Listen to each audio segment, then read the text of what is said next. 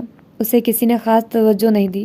2-4 likes آ گئے اور 2-3 سبحان اللہ، جزاک اللہ لکھ کر لوگ آگے بڑھ گئے، مگر حنین نہیں بڑھ سکی۔ وہ وہیں ٹھہر گئی، بالکل ساکت و جامد۔ وہ آئی ڈی گویا خالی تھی، کچھ بھی نہ تھا اس میں۔ وہ اسے صرف گروپ میں پوسٹ کرنے کے لیے استعمال کرتا تھا۔ سورہ نمل کی تقریباً آدھی آیات اس نے لکھ ڈالی تھی، پھر رک گیا تھا۔ شاید اس کے الفاظ کا ذخیرہ ختم ہو گیا تھا، شاید وہ اب قرآن نہیں پڑھ پا رہا تھا۔ وہ اس کا ایک ایک انداز پہچانتی تھی، وہ اس کا بھائی تھا۔ حنین نے نم آنکھوں کے ساتھ اسکرین کو چھوا۔ اس نے پروفائل پکچر میں گلاب کا پھول لگا رکھا تھا جس کا سرخ خون بہہ رہا تھا۔ انسان جس بھی حالت میں ہو، قید ہو یا آزاد ہو، وہ اپنی عادتیں نہیں چھوڑ سکتا تھا، وہ بھی خود کو بیان کرنے کے انوکھے طریقے نہیں چھوڑ سکا تھا۔ سرخ خون گراتا گلاب، اسے ایک تصویر نے ہر شے کی عکاسی کر دی تھی۔ ایک دم اسکرین پہ ایک نمبر جلنے بجھنے لگا۔ میمونہ کی کال آ رہی تھی۔ حنین نے آنکھیں صاف کر کے فون کان سے لگایا۔ وہ اس کی نگہبان تھی، اس کو وہ روز رپورٹ کرتی تھی کہ آج اس نے کتنی نمازیں پڑھی، اور ماہ کامل کی صبح سے ان کی تعداد 5 ہی ہوتی تھی۔ کل بھی 5 تھی۔ اس نے بہت ادب سے پچھلے دن کی رپورٹ پیش کی۔ اللہ تمہیں اپنی نماز کی حفاظت کرنے والی اور ان پہ دوام اختیار کرنے والی بنائے، آمین۔ میمونہ نے فوراً سے دعا دی، پھر پوچھنے لگی، اور تم اپنا قرآن کس وقت دہراتی ہو؟ جی۔ وہ بالکل دم بخود رہ گئی، پھر خشک لبوں پہ زبان پھیری۔ میں حافظ قرآن نہیں ہوں، صرف چند سپارے کیے تھے۔ حنین، ہر مسلمان حافظ قرآن ہوتا ہے اگر اس نے ایک آیت بھی حفظ کر رکھی ہو، چاہے صرف سورہ فاتحہ، چاہے آخری چند صورتیں، کچھ بھی اگر اس نے یاد کیا ہے کبھی، تو وہ اسے ساری زندگی نبھانا پڑے گا۔ تم نبھا رہی ہو؟ وہ چپ ہو گئی۔ میمونہ چند لمحے اس کے سانسوں کی آواز سنتی رہی۔ میں نے بہت سے مسلمان دیکھے ہیں جو قرآن یاد کر کے بھول جاتے ہیں، پھر ان کی زندگیاں حقیقی سکون سے محروم ہو جاتی ہیں، ذہنی توازن کھو دیتے ہیں، کچھ ذلیل و رسوا ہوتے ہیں، کچھ دوسروں کے محتاج ہو جاتے ہیں، لیکن اکثر مسلمانوں کو معلوم ہی نہیں ہوتا کہ وہ بھی حفظ کی کیٹیگری میں آ گئے ہیں، اگرچہ انہوں نے صرف کبھی الناس اور الفلق ہی یاد کی ہو۔ تو پھر ایسے لوگ کیا کریں؟ وہ بے چینی سے بولی۔ وہ 2 باتیں ذہن میں پکی بٹھا لیں۔ پہلی یہ کہ انہیں دنیا اور آخرت کا سارا سکون اور کامیابی تب تک نہیں ملے گی جب تک وہ واپس اس قرآن کو یاد نہیں کریں گے، اور دوسری بات، اگر انہیں لگتا ہے کہ عمر بڑھنے اور مصروفیات کی زیادتی کے باعث وہ اب آ کر قرآن حفظ نہیں کر سکتے تو وہ غلط ہے۔ قرآن 70 سال کی عمر میں بھی حفظ کیا جا سکتا ہے اگر بندے کے دل میں اللہ کی خشیت ہو۔ مجھ سے اب نہیں ہوگا، اس نے خود ہی طے کر لیا تھا۔ ہوگا نہیں حنین، کرنا پڑے گا، آہستہ آہستہ شروع کرو۔ اللہ کہتا ہے نا کہ اس کو یاد کروانا ہمارے ذمہ ہے، اور یہ کہ ہم اسے آپ کو ایسے پڑھا دیں گے کہ پھر آپ نہیں بھولیں گے۔ تم شروع کرو گی دوبارہ حفظ کرنا، اور اسے مکمل اللہ تعالیٰ کروائے گا۔ میمونہ بہت سلجھی ہوئی اچھی لڑکی تھی، سمجھداری کی باتیں کرتی تھی، مگر اتنی اچھی باتیں کر لیتی ہوگی۔ حنا کو پہلی دفعہ پتہ چلا تھا۔ اس کے دل میں امید سی بندھی۔ اوکے، میں کوشش کروں گی۔ اور کس وقت کرو گی؟ وہ حیران ہوئی۔ وقت ہی تو اہم ہے۔ کیا تم نے قرآن میں نہیں پڑھا کہ بے شک رات کا اٹھنا زیادہ شدید ہے نفس کو قابو کرنے کے لیے اور کلام پاک کو پڑھنے کے لیے؟ بے شک دن میں آپ کے لیے مصروفیات ہیں طویل، اسی لیے قرآن فجر کے وقت ضرور پڑھنا چاہیے۔ منہ اندھیرے، حفظ کا تو وقت وہی ہوتا ہے۔ کیا تم نے وہ قول سنا ہے کہ حفظ کا بہترین وقت تہجد کا ہے، مطالعے کے لیے صبح کا وقت، لکھنے کے لیے دن کا وقت اور بحث مباحثے کے لیے شام کا وقت؟ اچھا، وہ متعجب ہوئی، پھر بولی، اوکے، میں روز صبح فجر کے وقت اپنا قرآن دہراؤں گی۔ اور تمہیں کس نے یہ کہا ہے کہ قرآن صرف صفحے پہ ہاتھ رکھ کر آنکھیں بند کر کے دہرا لینے سے یاد ہو جاتا ہے؟ میمونہ نرمی سے سوال پوچھتی تھی، ٹوکتی کم تھی، مگر حنین چپ سی ہو جاتی تھی۔ پھر کیسے یاد ہوتا ہے؟ قرآن یاد ہوتا ہے کسی انسان کو روز سنانے سے، اور پکا ہوتا ہے نماز میں روز اللہ کو سنانے سے۔ خود سے خالی خولی دہرا لینے سے کچھ یاد نہیں ہو جاتا۔ تم یوں کرو، روز کا سبق اور پچھلا سبق مجھے فجر پہ سنا دیا کرو۔ وہ 2 چھوٹے بچوں کی ماں تھی، پھر بھی یوں کہہ رہی تھی گویا سبق سننا اس کے لیے مسئلہ ہی نہ ہو۔ اوکے، میں نے آخری 10 پارے کیے تھے یاد، پھر کل میں 21ویں پارے سے سناؤں گی۔ وہ بھی جانے کیوں پرجوش ہو گئی تھی۔ اور حنین، جب حافظ قرآن اپنا قرآن بھول جاتے ہیں تو وہ یہ بھی بھول جاتے ہیں کہ قرآن اول پارے سے نہیں یاد کیا جاتا، آخر سے کیا جاتا ہے۔ تم کل مجھے صرف الناس اور الفلق سناؤ گی۔ وہ سارے فیصلے خود ہی کر رہی تھی، مگر اچھی بات ہے، کچھ باتوں کے لیے ہمیں خود پہ سختی کروانی پڑتی ہے۔ اوکے، کل سے میں الناس سے شروع کروں گی۔ پھر ٹھہر کر بولی، میمونہ باجی، ہو سکتا ہے اصل میں میرا بھائی وہ نہیں ہے اور میں پریشان رہتی ہوں، تو کبھی ہو سکتا ہے سبق نہ کر سکوں تو۔ تمہیں پتہ ہے، لوگ مجھ سے اکثر پوچھ لیتے ہیں، میں سائیکالوجسٹ ہوں نا، تو وہ اکثر پوچھتے ہیں کہ ہم نمازیں بھی پڑھتے ہیں، قرآن بھی، پھر حاجتیں کیوں نہیں پوری ہوتی؟ دولت، اولاد، اچھا رشتہ، اچھی نوکری، عزت، یہ سب کیوں نہیں ملتا؟ میں کہتی ہوں ان سب کے لیے قرآن اور نماز نہیں پڑھتے ہم، اور یہ سب نماز اور قرآن سے نہیں ملتا، یہ دعا سے ملتا ہے۔ دنیا کے 6.25 ارب انسانوں کے پاس خواہشات کی ایک لمبی فہرست ہوتی ہے، مگر قرآن آپ کو وہ سب نہیں دے گا۔ قرآن آپ کو وہ دے گا جس کے لیے آپ یہ سب چاہتے ہیں، سکون اور برکت۔ میں لوگوں سے کہتی ہوں قرآن حفظ کرنا شروع کر دیں، روز کی ایک آیت کریں، آپ سوچ نہیں سکتے آپ کی زندگی کتنی بابرکت ہو جائے گی۔ حنین، تم حفظ شروع کرو، پہلے تو بڑوں کی زبردستی پہ کیا تھا تم نے حفظ، اب دل سے کرو گی تو دیکھو گی کہ تمہارے گھر میں وہ برکت اور وہ نور آ گیا ہے جس کے لیے لوگ مال، اولاد، خوبصورتی، سٹیٹس، طاقت سب ہو کر بھی ترستے ہیں۔ تمہاری زندگی بابرکت ہو جائے گی۔ تم آنکھیں بند کر کے میری بات پہ یقین کر لو، میں تجربے سے کہہ رہی ہوں۔ اچھا، وہ اداسی سے مسکرائی، یعنی اب میں پریشان نہیں ہوا کروں گی؟ ہوگی بھی تو قرآن تمہیں دلاسا دے دے گا۔ اور یہ تسلی حنین کے لیے کافی تھی۔ ان گزرے 4 دنوں میں پہلی دفعہ وہ خود کو پرسکون محسوس کرنے لگی تھی۔ وہ ہسپتال جہاں میری کا بچہ مبینہ طور پہ غائب تھا، کافی شاپ سے 30-35 منٹ کی ڈرائیو پہ تھا۔ وہ اس سے ذرا دور ٹک ٹک سے اتر گیا تھا، نقشہ ذہن نشین کر کے نکلا تھا، سر پہ ٹوپی کیپ پہنے وہ محتاط نظروں سے اطراف کا جائزہ لیتا چل رہا تھا۔ ہسپتال پہاڑی پہ اونچائی کی طرف تھا، وہ سڑک کی بجائے دوسری طرف سے پہاڑی پہ چڑھنے لگا تھا، گو کہ وہ میری انجیو کے لیے فکر مند تھا، مگر وہ محتاط بھی تھا۔ وہ شام کا وقت تھا، دور چائے کے باغات سے آتی سوندھی مہک نے سرسبز پہاڑیوں کو مزید سحر انگیز بنا دیا تھا۔ کہیں کہیں بادل گرجنے اور بجلی چمکنے کی آوازیں بھی سنائی دیتی تھی۔ ایسے میں وہ خاردار اور دشوار ڈھلان پہ اپنے جاگرز کی مدد سے چڑھتا جا رہا تھا۔ ذرا اونچائی پہ آ کر اسے ہسپتال کی عمارت دور سے دکھائی دینے لگی تھی۔ وہاں کچھ بھی غیر متوقع نہ لگتا تھا، معمول کا رش تھا، سب ٹھیک تھا، لیکن سعدی نے سر جھٹک دیا۔ اسے کامنی کی بات پہ عمل کرنا تھا۔ انسان کو انسان کے لیے خطرے مول لینے ہوتے ہیں، اگر وہ آج نہیں گیا تو ساری عمر پچھتائے گا، اور پہلے زندگی میں پچھتاوے کم تھے جو مزید بوجھ اٹھاتا۔ کامنی نے بھی تو اس کے لیے خطرہ مول لیا تھا نا۔ اور ایک دم کسی نے جیسے ٹھنڈی ٹھار برف سعدی کے اوپر گرا دی۔ ایک خیال نے اسے منجمد کر دیا، وہ بالکل ٹھہر گیا۔ لیکن کامنی تو غلط تھی، وہ کوئی ناکام عاشق تو نہیں تھا، وہ تو جھوٹی کہانی تھی، وہ ایک قاتل تھا اور ان کو دھوکہ دے رہا تھا۔ وہ ایک دم چونکا، کامنی نے غلط کیا تھا، وہ بھی غلط کر رہا تھا۔ ایک دم سے ساری تصویر اس کے اوپر واضح ہو گئی۔ کیبل نیٹ ورک میں سے کسی کو خرید کر ایک پٹی چلانا اور بار بار ایک تصویر دکھانا کیا مشکل تھا؟ پھنسی جیسے لوگ تو ٹی وی چینلز کو خرید سکتے تھے، یہ سب تو بہت آسان تھا۔ وہ ایک دم تیزی سے پلٹا اور سبک قدموں سے ڈھلان اترنے لگا، تیز، مزید تیز، یہاں تک کہ اس کا سانس بے ترتیب ہونے لگا، مگر رفتار بڑھتی گئی۔ یہ سب ایک پھندا تھا، وہ جان گیا تھا، اسے اب کوئی شک نہیں رہا تھا، اور اب اسے جلد از جلد وہاں سے نکلنا تھا۔ وہ پہاڑی سے اتر کر سڑک پہ آ گیا اور سر جھکائے تیز تیز چلنے لگا، مگر جلد ہی اسے احساس ہوا کہ کوئی اس کے پیچھے ہے۔ اس نے مڑ کر دیکھا، کوئی نہیں تھا، مگر کوئی تھا۔ سعدی کو ٹھنڈے پسینے آنے لگے، وہ مزید تیز چلنے لگا۔ اس کی حساسیت اب پہلے سے کہیں تیز ہو چکی تھی، کوئی اس کے عقب میں تھا، فاصلے سے اس کا پیچھا کر رہا تھا، مگر سعدی اس کو دیکھ نہیں پا رہا تھا۔ جلد ہی بازار کا رش والا حصہ شروع ہو گیا، وہ اب تیزی سے لوگوں کے درمیان راستہ بناتا تقریباً بھاگنے لگا تھا، مگر کوئی مسلسل اس کے تعاقب میں تھا۔ سعدی یوسف کی چھٹی حص بار بار سرخ سگنل بجا رہی تھی اور اس کے سینے میں دھڑکتے دل کی رفتار بے قابو ہو رہی تھی۔ ایک گلی کا موڑ مڑ کر وہ ایک دم بھاگنے لگا، اندھا دھند آگے پیچھے کے لوگوں کو ہاتھ سے پرے ہٹاتا۔ وہ بے قابو تنفس اور سفید پڑے چہرے کے ساتھ دوڑتا جا رہا تھا۔ وہ دیکھ لیا گیا ہے، وہ پکڑ لیا گیا ہے، یہ خیال جان لیوا تھا۔